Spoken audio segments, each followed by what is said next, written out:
What's going on, guys? This is Sydney Cumbie and this is my JK Jeep Wrangler, and we're gonna be changing the coil springs today because last time I was in the Mojave and I had my massive tent and I had this thing packed out, it seemed to want to bottom out a lot, and now I have a rough country 4-inch lift on it, and I think that maybe the rough country springs aren't up to par to what I needed to do. So I talked to the guys down the street and they told me, how about some Rubicon Express springs, because those should work just fine on this and hold a lot of weight. So I did it. I bought some Rubicon Express springs and now I'm going to be putting it on this thing. So we're taking out the rough country, we're putting in the Rubicon Express, and here it goes, guys. Let's do it. Alrighty, there's my JK Jeep. It is filthy, really dirty. I haven't cleaned it since I got back from the Mojave, so it's still relatively dirty. And there are the Rubicon Express coil springs. Check them out. They are boxed really well. There's no dings, nicks, or anything like that on them. But then again, who really cares, because they are coil springs. Yeah, they don't need to be pretty. And my Jeep is never clean. It's always dirty, so. But they do actually look very similar to the coil springs that I already have on there, the rough country ones. They look relatively the same, except for these are going to be a little bit taller. And hopefully they're much stronger, because I don't want to be bogged down next time I go camping or something, because I do have a big tent up top as well. I have the Overlander XL Gen 2 tent. And then I load the back of that thing up with camping supplies as well. So first I'm jacking up from the rear axle. Jacking it up, and then I'm going to get the jack stands ready. And I do have a ProLift jack stand, and I do have, I think they're Duralast jack stands. They're both 6 tons, and I put them on both sides, so it's a little bit overkill, but you can never be too safe. So I'm taking off the tire here, taking it off, and I'm going to slide it right up under the Jeep. A little bit more safety. I mean, it's not super necessary, but I'm just going to do it anyways. Alrighty, first things first, I'm going to disconnect the brake line. Just the bracket from the frame. I didn't really have to do this because I already have an extension, because I already have the 4-inch lift on the Jeep. So I don't really need to remove it because it already has the extension, but I'm just going to do it anyways just to be safe.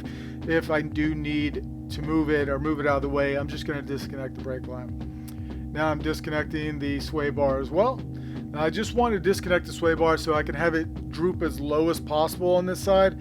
Once I lower the jack, I want it to droop all the way down so I do not have to compress the coil. I'd rather just pull the coil out and not use the coil compressing tool, or coil compressor, whatever you want to say.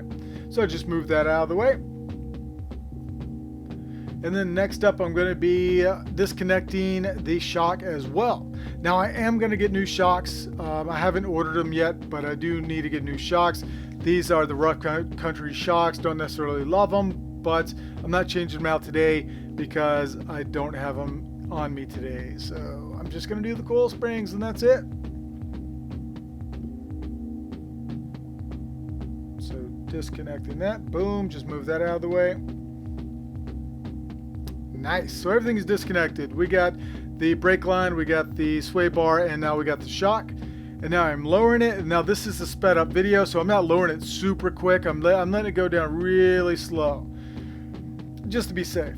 And now I'm using the jack just to support the rear axle just a little bit, just to be safe. So the rear ones came out super easy. You just plop them right out. You know, I lowered it enough where I could just pull it out. The front ones are going to be a little bit different, but you'll see. All right, so that's the rough country on the right, and the new ones are on the left. So you can see they're a little bit more beefy, a little bit more taller as well. So Rubicon Express, a little bit bigger, a little bit more beefy, and that's what I'm hoping to get out of these, just to have a heavier load on my Jeep with that massive tent up top and all the stuff that I put in the back.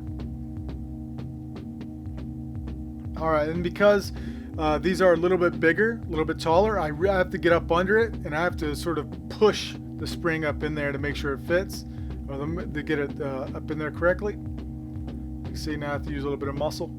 Pop it. Come on, come on, come on. Watch your fingers right here. You can get your finger caught in there, and that is not fun. Luckily, I avoided it. So now I'm going to jack it back up on the rear axle, and of course connect the sway bar, connect the shock, and connect the brake line. Alright, there's the sway bar. Got that on there. You can see my gloves are already ripped open. Alright, now let's get this shock connected. Boom, right there. Again, got to replace those shocks. I'm looking into it. Don't know. I might just get the Rubicon Express shocks. But I don't really know. Maybe I want to get something really beefy, so we'll see. If you guys have suggestions, you can always comment below. Alright, gotta get that nice and tight. And now the brake line. Again, I didn't really need to disconnect it, but just in case, if you are going to add a lift, you do need to disconnect it and probably get an extension on your line like I did. Alright, tighten down that wheel. Get all the lug nuts on there. Alright, moving on to the front. Alright, I'm getting it all jacked up. And I'm going to place the jack stands right up under both sides. Both are 6 tons on both sides.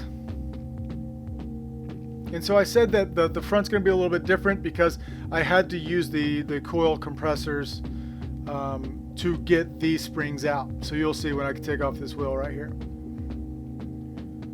I'm going to get that tire off. Boom. Because when I drooped this side all the way down, I noticed I wasn't able to pull it out. So I was like, you know what? I got to get the compressors on there. And now, ideally, this isn't ideal what I'm doing right here. So I'm going to attach one. I would prefer them be directly across from each other. But because I couldn't fit everything, I couldn't fit a wrench up in there, I had to do it a little bit lopsided. So you'll see. And just did my quick disconnect on my front sway bar. So I have a quick disconnect on that. So I pulled that out of the way. I pulled the shock out of the way too. So the shock is done. The quick disconnect is done. And now I'm actually working on putting this coil spring compressor on here. And you see it's not directly across from each other. It's more in the front. I would prefer them to be directly across just because it, get it nice and even. But because I had to do this, I was a little, I hate compressing coil springs. It's always scary because of all the energy is built up. So I'm being very careful, working from one side to the other. And then I lowered it very, very slow. Right here looks kind of fast, but I lowered it very slow because I am terrified of something going wrong. All right, as you can see, they're not directly across from each other, so that I didn't really like that much. So I was able to pull the spring off, or the coil off, really easy. And now I'm going to show you just how I lower it. So of course I'm using a power tool, but I am going really slow with it and letting it release very slowly. And so I've already put the coil spring compressor on the new coil spring. So this is the Rubicon Express right here. So just so I could get it in there much easier and place it where it needs to be placed. So I tightened it down, and now it's really hard to get that wrench to the right side over there, that wrench to the other side, with the shock in the way, and just hard to get it up in there, but I managed, and so I'm just releasing it one side to the other, and I do not have it lowered all the way, so I do have it jacked up just a little bit to release some of that pressure from the spring. So got them all undone. I'm ready to take them off. Now, if you want really, really pretty coil springs for some reason, these are going to leave a little scratch. You see that I'm dusting off the scratch right there. I'm like, well, whatever. But again, they're coil springs, guys. You're on a Jeep. If you have a Jeep and you're doing this, you're going to be taking it off road. So who cares about what it looks like under there? All right, now I'm jacking it back up. Going to connect the shock and the quick release right there on the sway bar. Putting it in there. Get my pin. Now the pin wouldn't go in that well, so I had to bang it down a little bit, but it went in pretty easy after that. All right, everything is good. Now it's time for the shock. So as you can see, those are the Rough Country shocks. Really cheap shocks. I really need to get new ones. All right, putting that back on. I did not connect the brake line on this side because I knew it was long enough.